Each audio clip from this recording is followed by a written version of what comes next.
So good morning, everyone, and for some of you, good afternoon. It's good to be with you again this morning. Hope you had a good rest. So we're going to continue on with this, bringing this intimate awareness to the anapanasati spot, this subtle place for some of us just on the upper lip. As Marcia was saying, for some of you, it might be at the tip of your nose. But this place where we notice the very subtle sensations of breath touching the upper lip. And Marcia has offered some really wonderful ways that we can be with this breath at this anapana spot, especially if it's a new practice to us. It's good for us to get a lot of different tools for how we can support the mind to open to this very subtle experience of breathing at the anapana spot. And we've also, Marcia is giving us some instructions for how to really balance our effort with opening to this anapana spot. So on the one hand, we're inviting the mind to be bright, uplifted, and upright. There's this bright, light, interested attention that we bring to the breath at this place.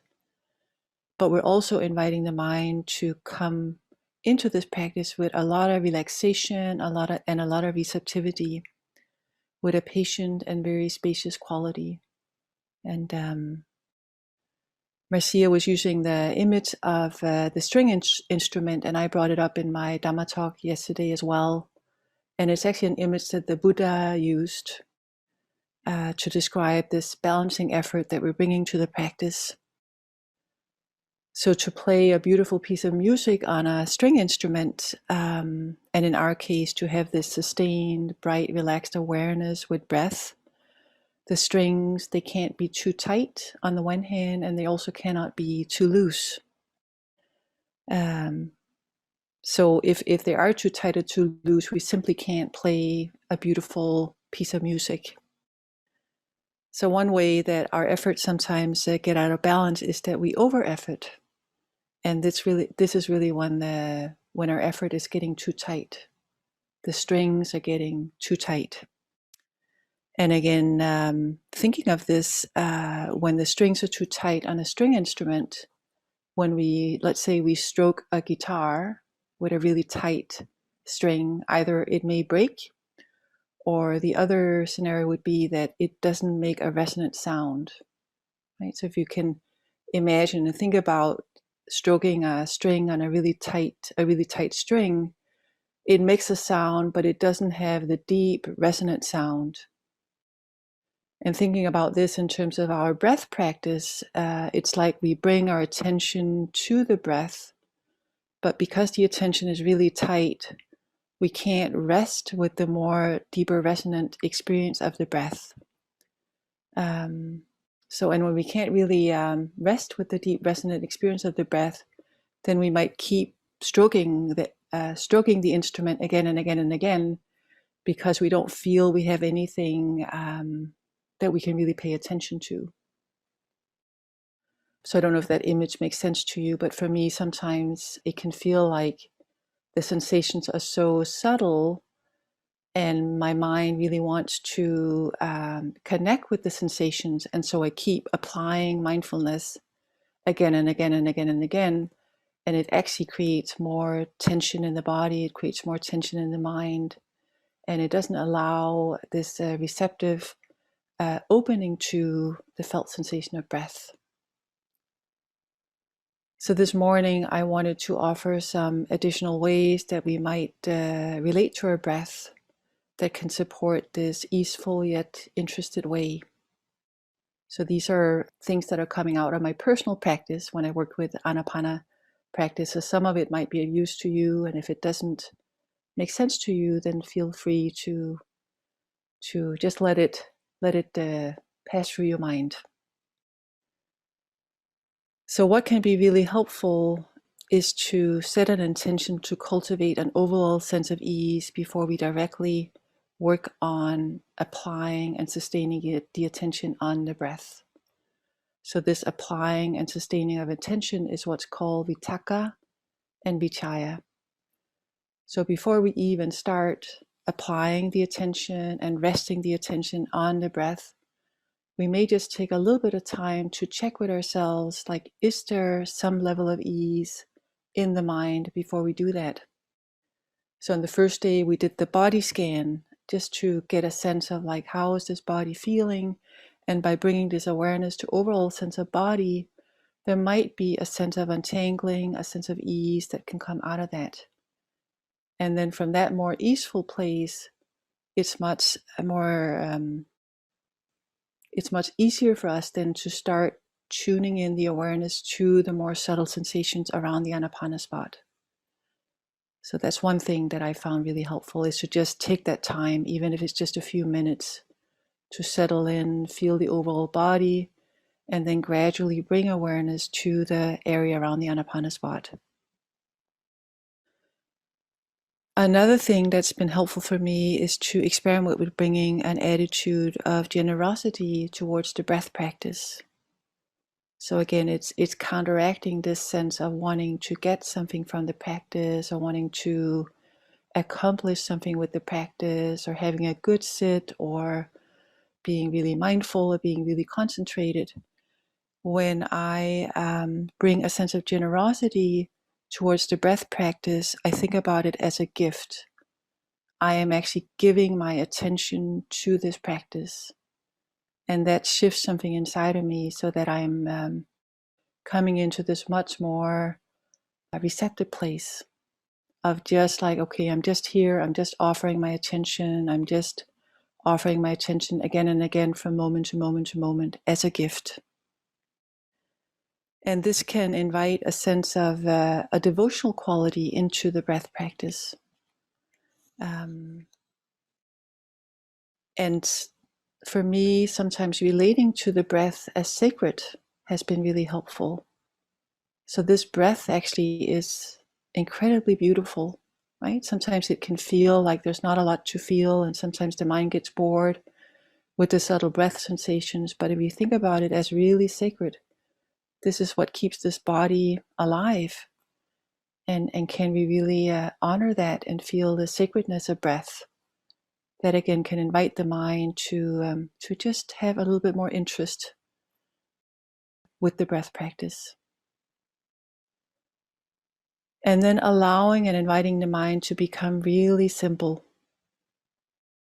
So sometimes in our Vipassana practice, we do a fair amount of investigation. But in this concentration practice, we're actually inviting the mind to become really simple. So we're just inviting contentment with the simple experience of breathing, not analyzing, not understanding, but simply experiencing the sensations of the breath. And an image that came to my mind at some points when my own Anapanasati practice was really deepening was the image of a peaceful cow on a field. So if you think about a cow on a field, it's just walking around, chewing, eating grass, chewing, eating grass, just peacefully doing its cow thing. And that's the image that came to my mind as a really great support for the Anapana practice. I'm just sitting here, I'm just chewing the breath, I'm just eating, chewing, just enjoying just that really simplicity of the breath. And then letting a sense of ease be the reference point for your practice, and setting an intention to develop and grow ease in the practice. So again, we're not chasing ease. What we're really developing is this ongoing mindful awareness of the breath.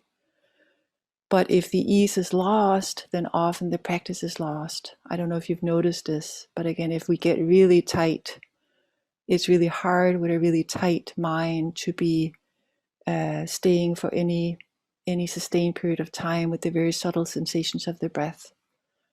So that's been a great support for me, is to notice when I'm beginning to fall out of this ease, and see, can I invite the mind to come into a more easeful place with the breath, with some of the different tools that we've been offering here. And then inviting an overall sense of patience and kindness towards yourself as you're practicing. So there will be hindrances, right? They do arise. And can we be kind with them? You know, so can we be friendly towards them without really engaging with them? And can we let them, with this kindness, not inviting them in, not giving them a lot of attention, but also not battling with them? I think that really can help to support this overall sense of ease, that we're not getting into a battle with ourselves, even when hindrances arise.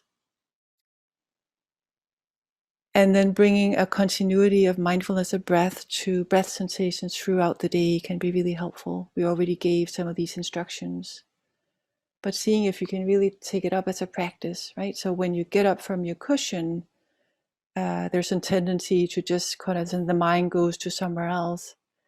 But can you let the breath be your friend throughout all of your activities?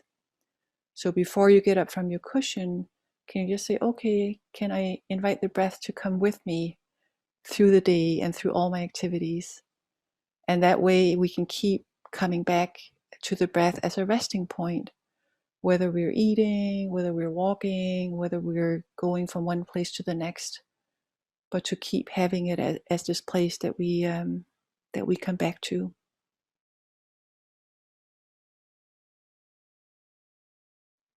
And then breath continues to be our primary object. So it really is it's the one thing that we pay attention to. And as the mind settles, there might be other wholesome mind qualities that arise. So there might be calm, there might be ease. And it's, I know this from my own practice, it's really easy to then all of a sudden the mindfulness goes to the sense of ease that's coming up in the mind, or the relaxation that's happening in the body.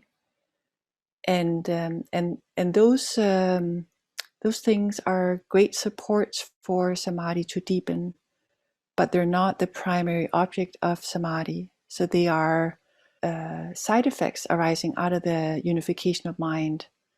And they're really a support for this deepening of the unification of the mind. And there's often a tendency to get a little bit sidetracked when they arise. So we can let them be there, and they can be known as part of our overall awareness of the practice, but to keep having the actual breath as your primary object throughout, no matter what comes up in the practice.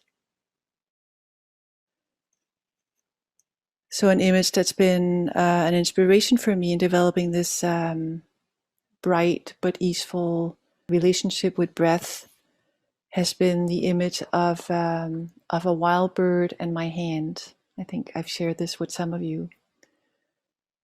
But if you imagine that you were establishing a relationship with a wild bird in a forest, and you really wanted to deepen your intimacy with this wild bird. So every day you went into the forest and you had some seeds in your hand. So your hand is the effort and the bird is the breath. And you're building this relationship with your breath that is a trusting, sustained relationship.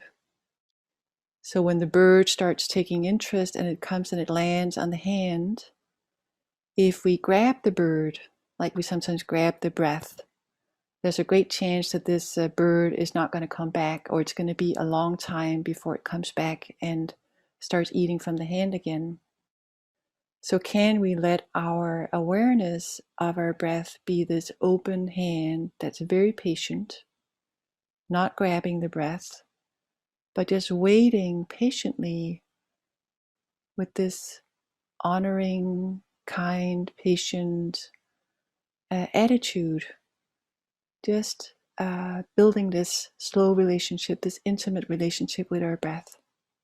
So that image might be a support for you in terms of having a sustained, patient, ongoing, steady being with your breath that's not grabbing the breath, but is just waiting patiently for this deep relationship to start building and expanding. So we're going to settle into a period of sitting now together with all the different tools that Marcia offered yesterday, and maybe some of these images for today. So again, an invitation to maybe take a little bit of time to start with an overall sense of body. So settling into your seat in your own pace when you're ready. Perhaps closing your eyes.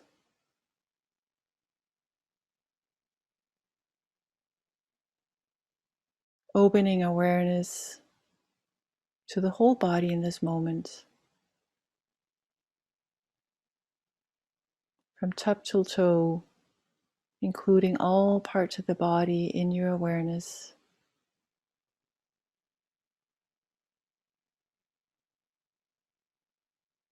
And with this open-handed, spacious, gentle awareness, inviting any tension or tangles in the body to settle, unwind, not making anything happen, but simply with this mindful awareness, inviting a settling,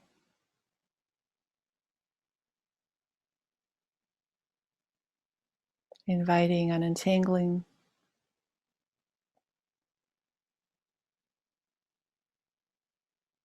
inviting a gentle coming into this body,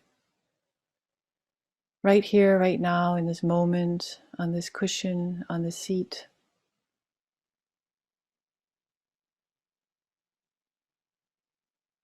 Feeling your sit bones,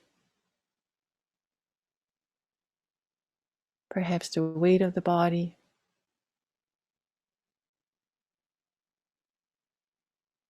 the spine upright,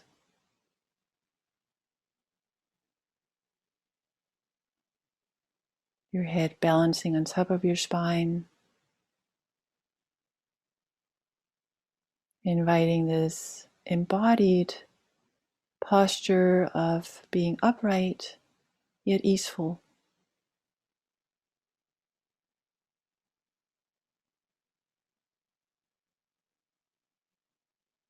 And then from this place, can this breath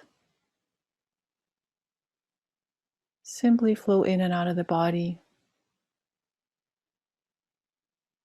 not being contracted, not being tight, giving space for breath to flow through the whole body.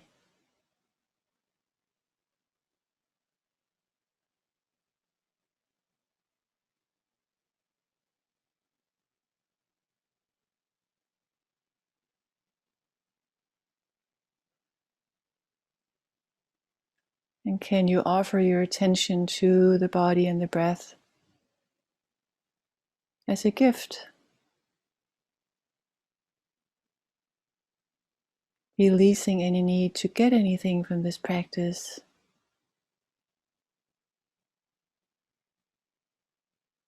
inviting yourself to offer your attention, offer your time to this sitting.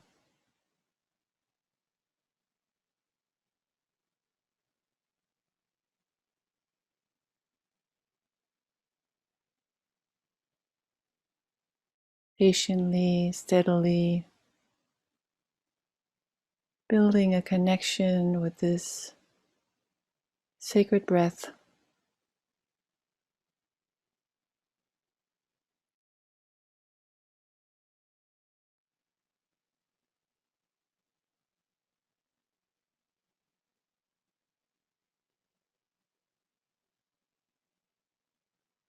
And then when the time feels right for you, also becoming aware of this spot, this Anapana spot, right at your upper lip,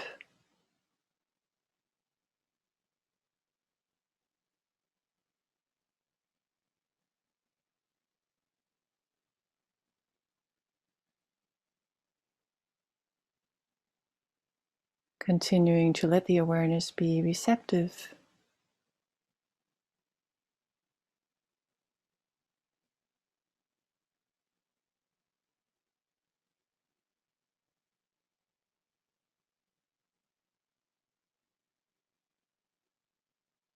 Relaxed.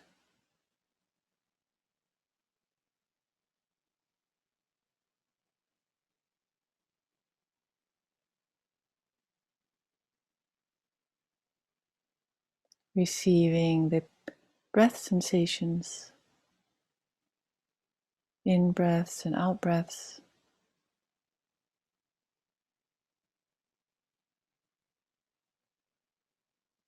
And also allowing for any spaces there might be with the felt sensations. Just patiently waiting here, trusting that those sensations will arise again. No need to chase them, hold on to them. Relaxing the mind, relaxing the body.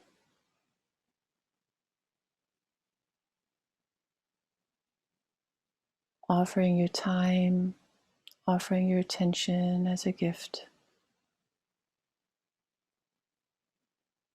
Just one breath at a time.